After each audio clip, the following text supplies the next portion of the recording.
Hamma narsa kutilmaganda supermarketimizga kirib kelgan shu qiz sabab boshlandi.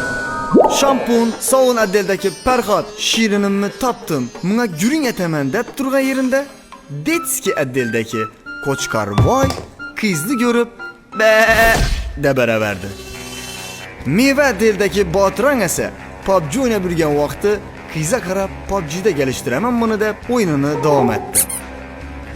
O'tmas pichoq sohibi Jobbi qassob esa qizni ko'rganning boltan olib yugurib ketdi. Shu yerda hamma narsa boshlandi. Hey, man.